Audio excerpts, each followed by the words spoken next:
ہماری ایجوکیشن کو آپ بنیادی طور پہ 3 لیول میں ڈیوائڈ کر سکتے ہیں. ایک ہے اسکول ایجوکیشن جو کلاس 1 سے لے کے کلاس 12 تک ہے,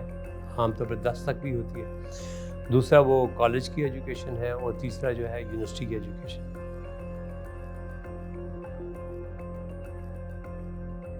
یونیورسٹی کی ایجوکیشن جو ہے وہ 14 سال سے اوپر ہے, اور اب وہ تقریباً 12 سال سے اوپر بھی بہت سی یونیورسٹی میں جو پروگرامس چل رہے ہیں وہ 12 سال سے اوپر. ہمارے یہ جو 12 سال سے اوپر ہیں یہ اب ہائر ایجوکیشن میں کاؤنٹ ہوتے ہیں, اور ہائر ایجوکیشن کے اندر پاکستان میں ایک وقت میں 10 12 18 یونیورسٹیاں ہوتی تھیں پبلک سیکٹر میں, لیکن 90s کے اندر یہ پرائیویٹ یونیورسٹیز کا اجرا شروع ہوا. اور 2003 میں جب ہائر ایجوکیشن کمیشن کی بنیاد رکھی گئی, اس سے پہلے یونیورسٹی گرانٹ کمیشن کہی جاتی تھی, ہائر ایجوکیشن کمیشن نے ہائر ایجوکیشن کے لیے اسپیشل ریفارمز اور فنڈنگ ارینج اینڈ سو آن کرنا شروع ہوا, جس کے نتیجے میں اس وقت پاکستان میں تقریباً 268 کے قریب یونیورسٹیز ہیں. یہ بہت اچھی خوش آئین بات ہے کہ تقریباً ہر علاقے میں عوام کو, بچوں کو ہائر ایجوکیشن کی اپرچونیٹی ملتی ہے. اس ہائر ایجوکیشن کے بہت سے پازیٹیو اثرات ہوئے ہیں. سب سے پہلی بات یہ ہے کہ کوالٹی آف لیبر یا کوالٹی آف ورکرز جو ہے وہ امپروو کی ہے پاکستان کے اندر. نمبر 2 یہ ہے کہ جو پاکستانی اوورسیز جایا کرتے تھے اور وہاں سے ریمیٹنسز بھیجتے تھے,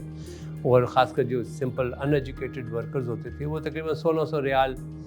کماتے تھے. اب اس کی جگہ پر جو ماسٹرز اور پی ایچ ڈی جو جاتے ہیں باہر کام کرنے کے لیے وہ 16,000 سے 30-40 ہزار درہم یا ریال تک کماتے ہیں, اور اس طرح وہ ریمیٹنسز جو ہیں وہ بڑھی ہیں. اور پچھلے 20 سال کے اندر ریمیٹنس میں ایک ڈرامیٹک انکریز آیا ہے, جس کی بڑی وجہ یہ ہائر ایجوکیشن. ہائر ایجوکیشن سے جو ملک کی اساتذہ کی ریکوائرمنٹ ہے وہ بھی اچھی خاصی پوری ہوئی ہے, اور بہت سے نئے ڈپارٹمنٹس جو ہیں ٹیکنیکل, ان کے اندر بھی لیبر فورس کی جو ضرورت تھی وہ پوری ہوئی ہے.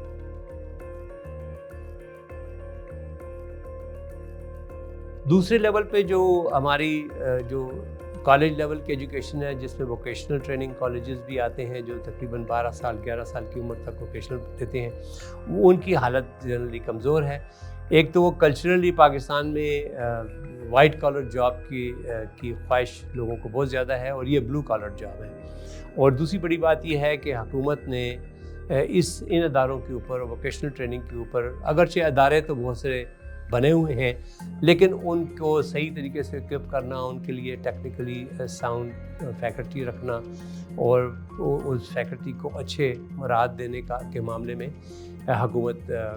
آنے والی تمام حکومتیں ناکام رہی. اس وجہ سے ہمارے ہاں ووکیشنل ٹریننگ کا جو ایریا ہے وہ کمزور ہے,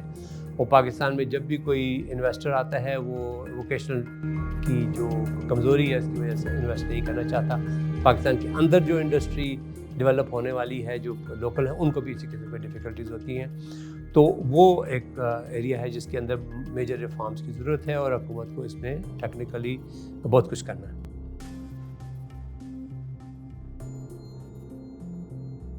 تیسرا لیول جو ہے وہ آپ کا جو سب سے اہم ہے وہ پرائمری ہے, جس سے نیشن بنتی ہے. وہاں پر پہلی بات تو یہ ہے تقریباً 2.5 کروڑ کے قریب جو اسٹوڈنٹس ہیں وہ اسکول نہیں جا رہے, اور یہ جو اسکول نہیں جا رہے ان کے لیے ہم نے بارہا حکومت سے ریکویسٹ کی ہے, اور اب پھر بھی ریکویسٹ کرنا چاہتے ہیں کہ جو لوکل مسجد ہے اس میں فجر کی نماز سے ظہر کی نماز کے دوران تک مسجد کسی استعمال میں نہیں ہوتی, اور وہاں پر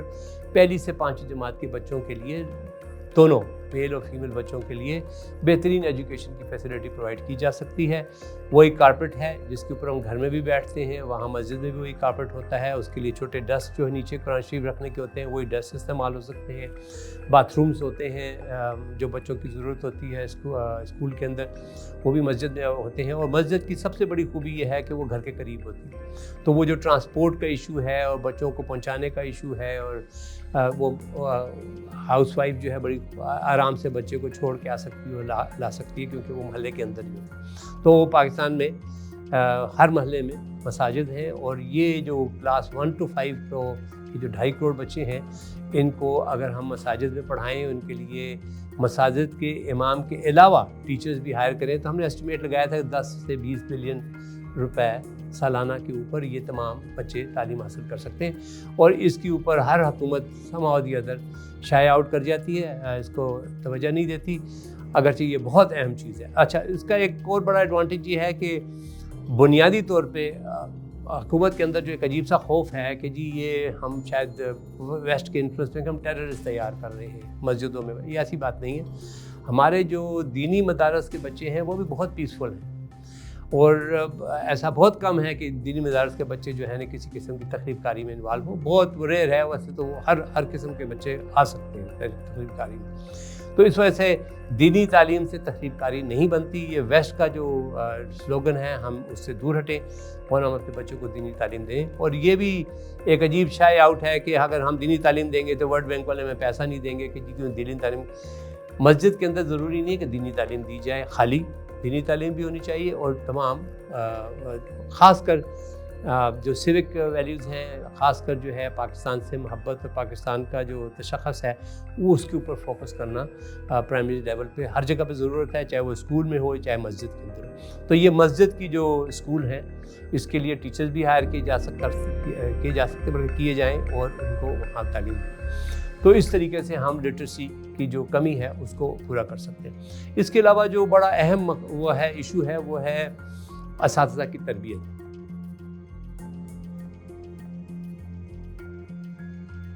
اس وقت چونکہ یہ پروونشل سبجیکٹ ہے اور ہر پروونس ایجوکیشن کو اپنے طور پہ ہینڈل کرتا ہے، جو کہ میرے خیال میں پروونشل سے نکال کے اس کو فیڈرل ایشو ہونا چاہیے، کیونکہ نیشنل لیول پہ ایک تعلیم ہونی چاہیے، ایک نیشن کے لیے ایک تعلیم ہونی چاہیے۔ اس کے لیے علاقوں میں جب ڈیوائڈ کریں گے تو پھر علاقائی انفلوئنس بڑھیں گے، اور اس سے بعد میں وقت کے بعد انتشار پیدا ہوگا اور لوگوں میں ڈفرینسز پیدا ہوں گے۔ تو یہ جو قوم ہماری آ رہی ہے وہ سب بنیادی چیزوں پر ایک جگہ پہ ہونی چاہیے، اور سب کا نصاب ایک ہی جیسا ہونا چاہیے سوائے لینگویجز کے۔ تو اس کے لیے جو اساتذہ کی تربیت ہے وہ بھی سینٹرلائز ہونی چاہیے، فیڈرل لیول پہ ہونی چاہیے، چاہے وہ فیڈرل لیول پہ کراچی میں ہو یا فیڈرل لیول پہ پشاور میں ہو، لیکن وہ فیڈرل لیول پہ ہونی چاہیے۔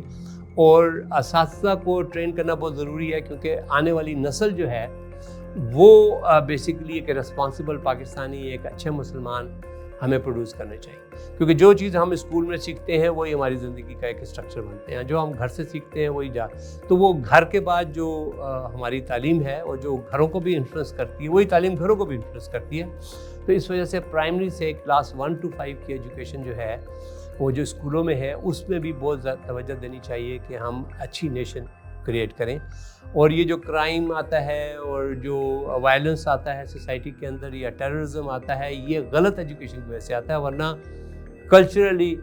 جو ہے یہ جو ایک کلچر اسکول میں ڈیولپ ہوتا ہے وہ اسی سے نیشن بلٹ اپ ہوتی ہے۔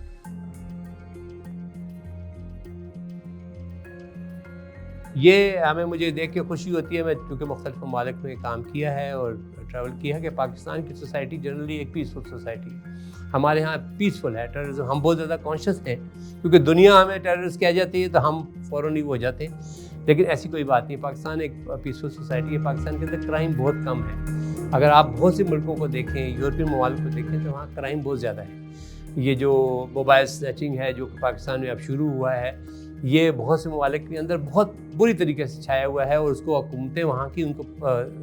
پکڑ نہیں سکیں، کیونکہ انہوں نے اسکول ایجوکیشن کے وقت وہ تربیت نہیں دی۔ تو ہمیں یہ چیزیں سکھانا کہ جی رزق وہ ہوتا ہے جو حلال ہوتا ہے، یہ چیزیں ساری جو ہیں یہ ہمیں اسکول ایجوکیشن میں کرنے کی ضرورت ہے۔ تو یہ ریفارمز بہت ہیں۔ باقی مختلف قسم کے سبجیکٹ ریفارمز کے اوپر کام کیا گیا ہے، اب کتابیں بھی وقت کے ساتھ تبدیل ہوئی ہیں، امپروو کیا گیا ہے، اور اب جو سب سے اہم چیز اب آ گئی ہے جس کے اوپر ہمیں سیریسلی بیٹھ کر سوچنا چاہیے کہ مستقبل کی تعلیم کیا ہوگی۔ ایک وقت تھا جب ہم تختی لکھا کرتے تھے، گاجر مٹی ہوتی تھی ایک، اور ایک لکڑی کی تختی ہوتی تھی، ہم اس کو دھویا کرتے تھے، اس پہ لگا کے اور موٹے قلم سے لکھتے تھے اور ہینڈ رائٹنگ امپروو کیا کرتے تھے۔ مجھے یاد ہے کہ میرے والد صاحب اللہ بخشے وہ میری ہینڈ رائٹنگ پہ بہت توجہ دیا کرتے، لیکن کچھ عرصے بعد اب کچھ جو ٹیکنالوجی چینج ہوئی ہے اس سے پتہ چلا کہ ہینڈ رائٹنگ تو ابھی ہم نے 15-20 سال سے ہاتھ سے لکھنا ہی چھوڑ دیا۔ تو ابھی جو نیا دور آ گیا ہے اس میں کی بورڈ آ گیا ہے، تو اب میں سمجھتا ہوں کہ کلاس 1 سے بچے کو کی بورڈ کے اوپر پریکٹس کرانی چاہیے، ماؤس کے اوپر پریکٹس کرانی چاہیے، اسکرین کے اوپر پریکٹس کرانی چاہیے، کیونکہ فیوچر یہی ہے۔ اب فیوچر میں نہ وہ کتاب رہے گی، نہ فیوچر میں وہ کاپی رہے گی، نہ وہ تختی رہے گی، نہ وہ قلم رہے گا، فیوچر میں کی بورڈ ہوگا۔ تو اب وہ جو تھا پہلے کہ جی ہینڈ رائٹنگ اچھی ہو، اس کی اب ضرورت نہیں رہی، کیونکہ آپ کسی قسم کی بھی ہینڈ رائٹنگ آپ کمپیوٹر کے تھرو بنا سکتے ہیں۔ تو ایجوکیشن میں یہ جو تبدیلی ہے، اس تبدیلی کو ہم جتنا جلدی ایکسیپٹ کر لیں گے، اتنا جلدی ہم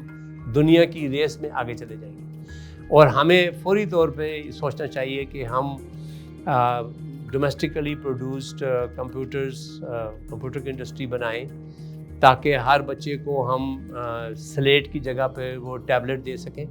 جس پہ وہ ہاتھ سے بھی لکھ سکے اور کی بورڈ پہ بھی لکھ سکے، اور وہ ٹیبلٹ ہی وہ اس کی کتابیں ہوں، اور ٹیبلٹ میں ہی تمام کورسز بھی پڑھے ہوں۔ اور یہ وہ ٹیبلٹ آج کل بہت سی انڈسٹری بناتی ہے کہ وہ ٹیبلٹ زمین پہ 6 دفعہ پھینکو، اوپر سے پھینکو ٹوٹتے نہیں ہیں۔ تو بچوں کے لیے اس قسم کی چیز جو ہے وہ لوکلی مینوفیکچر ہونی چاہیے، کیونکہ اور ہمیں چاہیے کہ اسکولوں کے اندر کلاس 1 سے ٹیبلٹ انٹروڈیوس کریں، تاکہ ہم ٹیکنالوجی میں دنیا کے ساتھ آگے چل سکیں۔ تو ہماری ایجوکیشن کا بنیادی طور پہ بہت سے اہم کام کرنے والے ہیں۔ اور دوسری بڑی بات یہ ہے کہ آج میں ٹیبلٹ کی بات کر رہا ہوں، شاید 5 سال کے بعد ٹیبلٹ کے بعد کوئی اور ٹیکنالوجی آ جائے۔ تو اس وجہ سے ہمیں ٹیکنالوجی کے ساتھ چلنا چاہیے، اور ہمیں جو اسکول سے باہر بچے ہیں ان کی تعلیم کا خیال کرنا چاہیے۔ اور ہائر ایجوکیشن کو میں سمجھتا ہوں کہ تھوڑا سا اسپیشلائز طریقے سے کریں، کہ جو اچھے طلباء ہیں ان کو